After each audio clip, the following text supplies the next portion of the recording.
안녕하세요. 안녕하십니까. 이 시간에 자유통일국민연합의 대표이신 신동춘 박사님께서 이 시간에는 일본 방위 정책의 대전환에 대해 말씀해 주시겠는데요. 잘 아시다시피 최근에 일본이 아주 급격하게 군사력을 지금 증강을 시키고 있습니다. 이것은 이제 잘 아시다시피 중국이 이제 군사 대국으로 굴기를 하면서 미국뿐만이 아니라 이 아시아권의 안보에 위협을 주고 있기 때문에 일본도 이제 부득이하게 국방력을 강화시키는데, 또 일부에서는 이게 일본이 다시 또 군사 대국으로 이거 부활하는 게 아니냐. 우리 또 한국으로서는 여기에도 경계심을 안 가질 수가 없는 것이죠. 그래서 이런 새로운 이 한반도의 변화, 동아시아의 이러한 군사 균형의 그런 그 변화가 분명히 나타나고 있는데, 여기에 대해서 우리 신 박사님께서 발제해 주시겠습니다. 네, 감사합니다. 우선 첫 번째로 최근에 윤 대통령께서 12년 만에 방일로서 양국 관계 개선에 획기적인 전환점을 마련했죠. 대단한 사건인데요. 여기에 대해서 야당이 엄청난 비판을 하고 일본한테 굴복을 했다 하는 얘기인데, 그러면 일본한테 굴복을 하는 건 안 되고 야당이 중국하고 북한에 굴복하는 건 괜찮다는 얘기냐. 당장 이런 얘기를 할 수 있죠. 도대체 잣대가 뭔지. 그다음에 세계 사상 진짜 식민지와 본국과의 관계, 또 전쟁을 치른 국가가 이렇게 오랫동안 끊임없이 증오 감정을 표출하고 또 뭘 달라고 하는 것을 하는 나라가 있는지 말이죠. 저는 또 묻고 싶습니다. 이제는 우리도 일본을 능가하는 선진국이 곧 될 것인데, 언제까지나 이렇게 달라고 하고, 과거에 너희들은 우리한테 너무나 많은 나쁜 짓을 했으니까 끊임없이 사과를 해야 되고, 사과로 얘기하면 아마 수십 번은 일본이 한 것 같습니다. 그렇죠. 그런 김대중 오부치 선언이 또 단적으로. 네. 그래서 그 다음에 경제적으로나 정치적인 일단 매듭은 1965년에 한일 국교 정상화를 통해서 일단 그때 민간하고의 배상을 합쳐서 한 8억 불을 갖다가 줬다고 하고요. 유무상으로 이렇게. 네네네.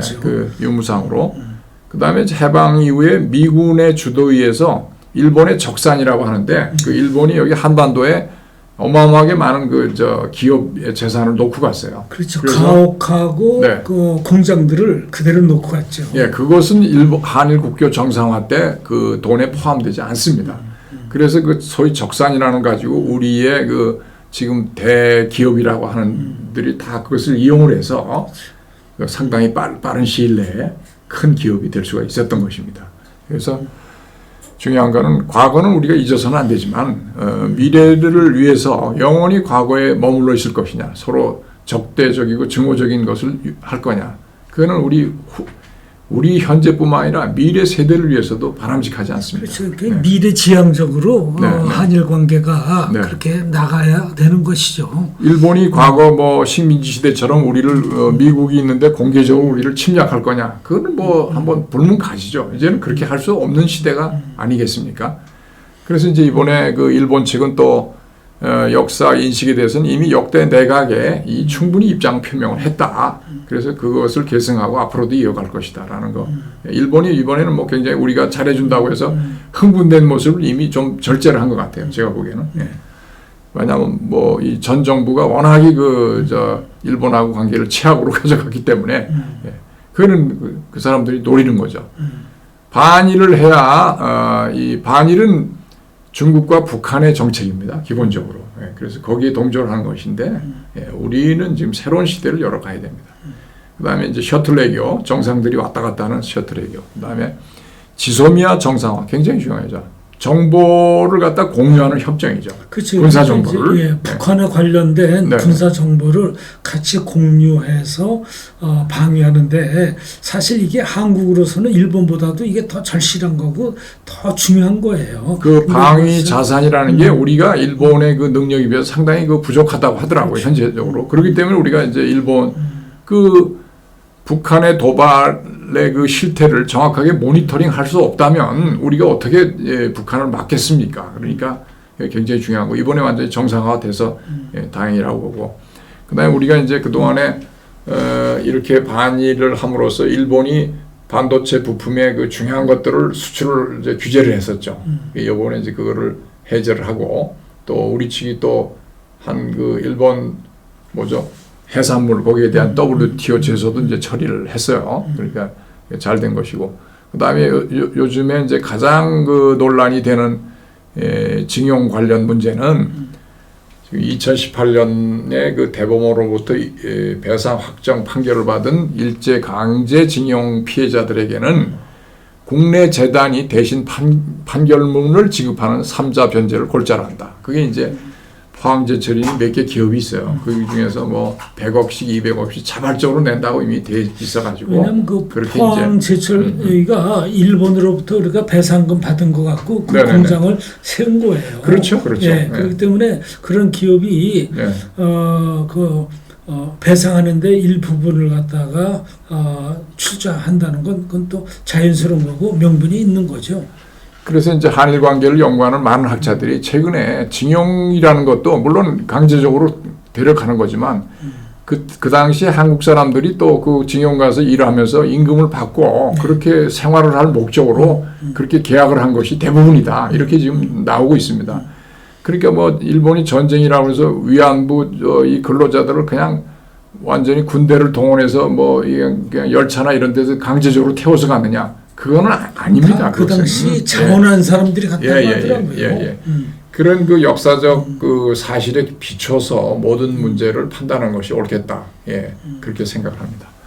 그래 하여간 뭐 이것이 앞으로도 계속해서 잘 좋은 방향으로 해결되기를 바라겠습니다. 자, 그래서 우리 독자 여러분들에게 다시 한번 당부드리는 것은 자유민주주의의 확산과 승리를 위해서 저희 자유통일국민연합 유튜브 구독, 좋아요, 알림 눌러주세요. 저는 이제까지 마케팅을 안 했습니다. 근데 이제는 좀 더 자유통일 분위기가 확산이 돼야 되니까 이렇게 말씀을 드리는 겁니다. 자, 일본이 이제 신방위 대강이라고 해서 이렇게 이제 했어요. 그 이제 우리가 또 일부 사람은 이제 이게 우길승천기라고 그래서 저 2차 세계대전 때 일본의 이제 군에서 주로 쓰는 이제 국기였는데 이것만 보면 경기를 일으키는 건데 그 일본이 저거를 쓰는데 우리가 그거를 금지를 시킬 수 있겠습니까? 그것도 뭐 그 나라에서 하는 건데 우리가 하라 하지 말라 하기 어려운 거고 뭐 제가 뭐 좋아하는 건 아닌데 일본이 이렇게 쓰고 있다는 사실을 말씀드린 겁니다. 그럼 이제 일본 방위 정책의 대전환이 어떻게 되어 있느냐 보시죠. 자, 어떻게 변했느냐? 전수방위, 적을 공격받았을 때만 반격할 수 있다 이렇게 돼 있어요. 방위 정책. 지금은 이제 이번에 반격 능력을 보유할 수 있어. 방어뿐만 아니라 다시 적을 공격하는 거야. 그 다음에 적 공격이 명확할 경우에는 선제 공격도 할 수 있다. 방위비를 GDP의 1%만 쓸 수 있는 것을 이제 2%까지 쓰겠다. 이제 5년 안에 이제 이렇게 아마 할 모양입니다. 11조 엔. 그 다음에 적국에 대한 가상 적국에 대한 규정을 중국은 국제사회 우려 정도로 했는데 지금 이게 가장 큰 변화인데 지금까지 없었던 최대의 전략적 도전이다. 이거는 언어로 표현할 수 있는 진짜 최대의 표현이에요. 제가 보기에는. 그렇죠. 생각구 열도 그적을 갖다가 중국이 다시 그걸 갖다가 지배하려고 하니까 일본으로서는 영토를 침해당하는 거니까 일본으로서 여기 적극적으로 반응할 수밖에 없는 거죠. 뭐 그것뿐만 아니라 뭐 북한 지원에다가 국제사회에서 아니 안보리에서 말이죠. 북한 제재를 할 것 같으면 중국, 러시아는 반드시 기권이나 반대를 해요. 그러니까 도대체 국제 평화를 위한 동반자로서는 중국, 러시아는 안 되는 겁니다. 이거는 유엔의 안전보상 이사국이 될 자격이 없고 빨리 그는 정말 도저히 그런 명칭을 가지고 그 자리에 앉아 있을 수 없는 겁니다. 북한은 중대하고 임박한 위험이다. 이거 그대로 뭐 유지를 했는데 유지 하나하나 뭐 똑같죠. 자, 그 다음에 이제 그러니까 그러면 일본의 재무장이 어떻게 촉발이 됐느냐. 이걸 우리가 잘 봐야 됩니다. 일본이 뭐 재무장을 하니까 우리 한국이 또 위험하다. 이런 식으로 그냥 막연한 얘기를 하는 사람은 그런 인식을 바꿔야 됩니다. 자, 북한의 핵무기 보유. 북한이 주로 미사일을 어디다 발사했죠? 일본 해쪽으로 해서 동해상으로 합니다. 일본이 가장 직접적으로 유혹을 받아요. 북한이 남쪽을 영공을 통과해서 뭐 제주도로 간다. 그건 아니지 않습니까? 남한의 영공을 통하면 침략이니까 그거는 할 수 없으니까 일본의 뭐 공해상이고 어떤 거는 일본 열도를 넘어가서 저 태평양으로 가겠다 이런 거거든요. 일본이 주로 이제 그거에 대해서 끊임없는 위협을 받고 있는 거예요. 그 다음에 중국의 그 대만 침략 문제 이것도 뭐 사실 역사적으로 일본과 대만과의 관계는 굉장히 그 식민지를 50년 했지만 굉장히 긴밀해요. 러시아의 우크라이나 침동 등 이런 그 위협과 공갈, 침략 같은 것들이 일본을 선제 공격을 할 수 있는 국가로 만들어졌다. 미국이 혼자 세계를 지키려니까 너무 힘들어요. 일본이 얼마 전까지도 2위였는데 일본을 반드시 끌어들여서 동맹자 파트너를 하지 않으면 너무나 미국이 버거운 거죠. 예. 그러니까 일본의 그 군사력을 키워줌으로 인해서 미국의 군사 그 방위비를 이제는 좀 줄이고자 하는 그런 또 전략적인 측면이 있겠죠. 그렇죠. 미국도 뭐 사실 부채가 굉장히 많은 나라입니다. 워낙 재정 주출이 많지 않습니까? 그 거대한 군사비를 유지하려면 얼마나 힘들겠어요. 그러니까 앞에 있는 거하고 중복되는 거 생략하고요. 3대 안보 문서 개정안을 채택을 했고요. 이제 최소한의 자유력 행사, 공격이 있으면 거의 그래서 일본을 방위군이라고 그러죠. 자위대라고 그러죠. 자위대는 스스로 적의 공격이 있을 때 지키는 거. 그래서 자위대라고 하는데 이제는 방위만 한다는 거죠. 이제는 자위대 명칭은 아마 바꿀 수도 있어요. 제가 보기에는. 그런 이제 일본의 그냥 일본 군이죠. 그렇게 되면. 그다음에 그래서 이게 이제 70여 년 유지한 평화 헌법이 무력화된 거예요. 평화 헌법이라는 건 평화를 위한 법인데 이제는 아니다.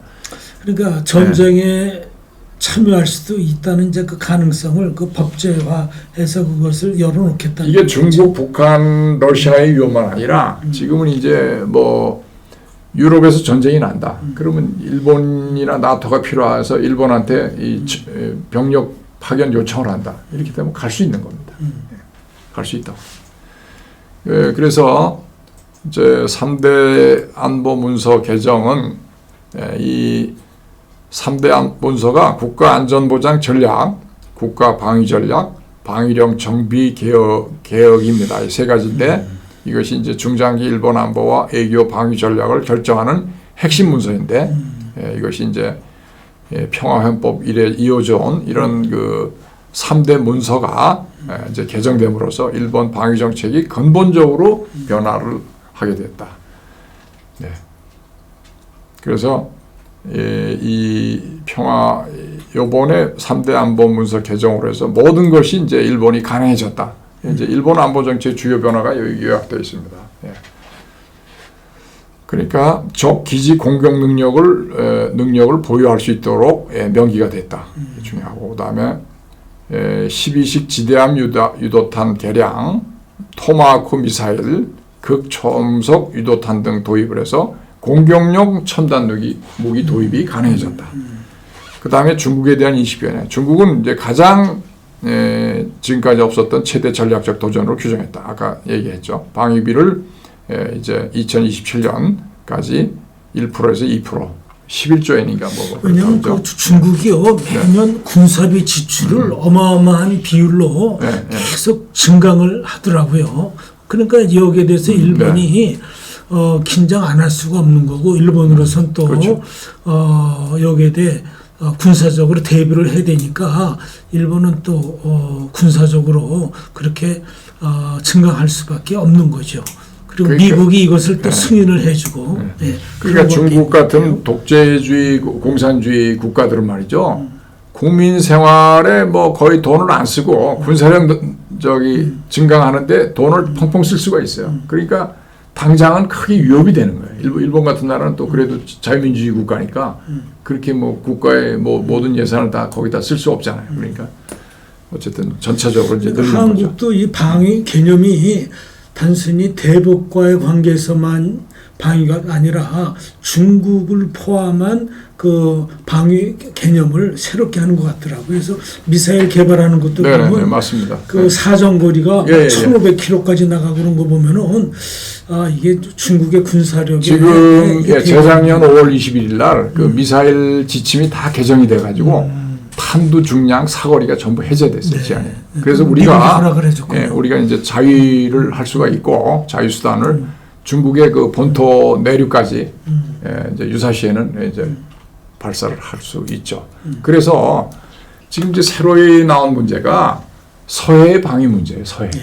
서해는 중국하고 맞닿아 있잖아요. 그럼 여기서 우리가 중국의 해군력이라는 게 어마무시하게 지금 증강을 하고 있는데 뭐 무슨 저기 함정 구축함이나 몇 척 있어가지고는 막을 수가 없어요. 근데 저는 오늘 또 어디 또 페이스북에다 올렸지만은 그 우리의 조선공업 능력으로 봐서는 항공모함 나가서는 핵잠수함 이것도 미국하고 공동으로 해서 중국을 방어하기 위해서 우리가 필요하다 저는 그렇게 느낍니다. 이번에 경제력이 허락하는 그런 윤석열 그 상황에서. 대통령이 국빈 미국 방문을 그렇죠, 하니까 합니다. 그런 데 가갖고 이번에 뭔가 군사적으로 우리가 더 증강할 수 있는 그런 뭐 좀 약속을 받아와야 될 것 같아요. 아, 그럼요. 지금 뭐 일본도 저렇게 되는 마당에 우리가 좀 더 한미일 삼각 동맹에 더 깊숙하게 가서 우리가 핵심적인 역할을 할 수 있는 구조를 만들고 또 될 수 있으면 우리의 주장도 좀 관철시키고 물론 시간도 필요하고 노력도 필요합니다만 이제부터 북한의 어떤 위협도 우리가 스스로 지킬 수 있다 하는 것이 원칙이 돼서 추구를 해나갔으면 좋겠습니다. 그 이제 여기 뭐 반경 능력의 확보 아주 구체적으로 나와 있죠. 그 앞에 뭐 간단히 나왔지만 토마호크 장거리 SM-6 미사일 도입하고 또 지대함 유도탄 개량해서 사정거리를 늘릴 계획이다. 또 미국과의 통합적인 동맹으로 발전해서 정보 정착 능력을 강화하겠다. 그다음에 궁극적으로는 북한 및 중국 해안을 겨냥해서 1000기의 장거리 미사일 배치계. 그러니까 중국과 북한을 맞는데 미국 따로 일본 따로 한국 따로 이렇게 될 수가 없는 겁니다. 이거는 하나가 될 수밖에 없는 거예요. 그래서 그러니까 이제 한미일 이 한미 군사 동맹체가 군사 동맹이 돼서 전체적으로 그 군사력의 파워를 그렇게 해서 측정을 해야지 개별 국가로 하는 거는 뭐가 유사시에는 다 합동 작전을 할 수밖에 없잖아요 지금. 우리가 중국하고 대등하게 군사력을 키울 수가 없잖아요. 없죠. 그러니까 그렇게 키우려면 우리 경제가 망가지잖아요. 그것은 뭐 당연한 얘기고. 일본, 미국과 동맹 관계를 맺을 수밖에 없는 거예요. 그래서 얘기 나오잖아요. 자위대를 통합작전 사령부 하에 육해 공군으로 재편상, 정식 군대로 이제 재편상 할 수밖에 없는 것이죠. 그다음에 이제 이게 지금 현대전이 뭐 우크라이나 전쟁에서 보면 드론이라는 게 엄청 중요해졌잖아요. 드론 미사일, 사이버 공격 문제, 이런 거를 통해서 또 이제 앞으로 이렇게 되면 일본이 무기를 외국에 팔거나 양도하는 것도 이제 가능해질 수 있을 거예요. 그러니까 이런 시대에도 우리도 또 다 대비를 해야죠. 일본이 재무장하는 거는 한반도에 도움이 안 된다. 이렇게만 떠들 일이 아니다는 얘기죠. 현실을 지키기 위해서 우리를 지키기 위해서 필요한 것이고. 일본 그러기 위해서는 우리가 외교적으로 일본하고 친일 관계가 될 수밖에 없는 거예요. 그게 결국 우리 대한민국의 국익을 위한 거죠. 그러니까 친일이나 반일이라는 게 문제가 아니라 이번에 뭐 저 정부에서 얘기하는 것이 국가 이익이다. 국가 이익. 국가 이익에 맞게 하면은 그게 뭐 친일이다, 반일이다, 반중이다, 친중이다 그런 얘기를 쓸 필요가 없다는 것이죠. 국가 이익에 맞으면 하면 되는 거니까.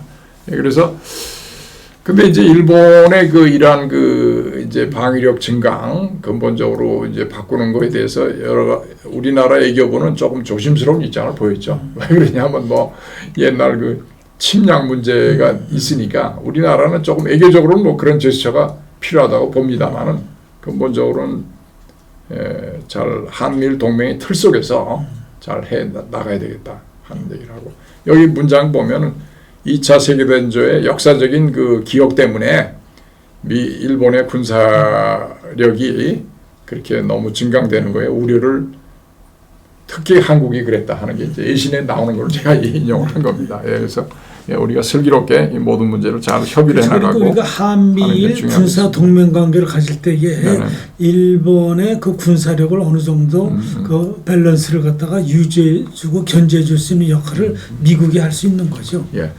그래 이제 일본도 또 다나카 이후에 다나카는 중국의 고인사들의 그쪽에 친분을 맺고 있어요. 일본에 이제 유사시에 또 중국하고 이 어떤 거래 문제 이런 것 때문에 그래 이제 중국하고의 가변적인 상황에 대비하고 관계 유지 의도에서 이 또 일부 또 친중파들이 또 일본 내각에도 있다고 하더라고요. 그래서 뭐 그런 사실이 있는데 어쨌든 우리로서는 그건 일본의 문제고 우리는 미국, 일본, 호주, 필리핀 등 아시아 태평양 지역 동맹으로 해서 지금 현대는 집단 안보에는 없습니다. 개별 안보라는 것은 존재하지 않습니다. 불가능합니다.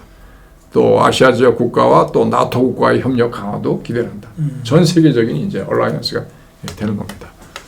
네, 그래서 근본적인 이 한반도를 둘러싼 안보 환경이 급변하고 있는 상황과 관련해서 지난 시간에 미국의 정책, 이번 시간에 이제 일본의 정책을 설명을 해서 여러분들이 세계의 흐름이 어떠냐, 우리는 안보 경제가 어떻게 가야 되느냐 이런 문제를 잘 성찰해. 이게 결국 이제 안보 문제뿐만이 아니라 경제 안정과 공동 이익을 추구하는 군사 문제가 경제 문제, 외교 문제까지 이게 다 총괄적으로 다 이게 합류하게 되는 문제더라고요, 이게요. 그래서 미국이 이제 새로운 용어를 쓰고 있어요. 가치 동맹이라고. 그러니까 자유민주주의 가치를 공유한 국가끼리 저 경제 안보로 같이 해야지 경제 따로 안보 따로는 안 된다 하는 얘기를 분명히 한 겁니다. 이게 이제 일종의 이제 완전히 답을 보여준 거네요. 그렇습니다. 이제는 뭐 미국도 중국하고 많이 엮여 있으니까 그런 얘기를 함부로 하기 어려웠는데 지금은 이제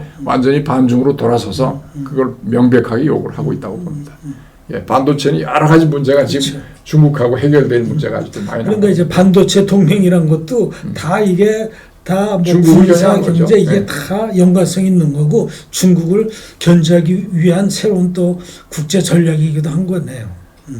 반도체를 산업의 쌀이라고 하지 않습니까? 모든 거기에 다 들어가는 거예요. 안 들어가는 데 없어요. 기계고 뭐 군사 무기고 간에 가전제품 간에 그러니까 일찍이 그 삼성의 이건희 회장이 반도체 산업을 육성하는 해안이라는 게 우리 그 당시 한국으로 보면 대단한 거죠. 그게 그 기업의 힘이라는 것도 참 무시 못하면 안 되고 우리가 잘 가야 되겠습니다. 자, 그 정도 하겠습니다. 자, 다음 시간에 뵙겠습니다. 감사합니다.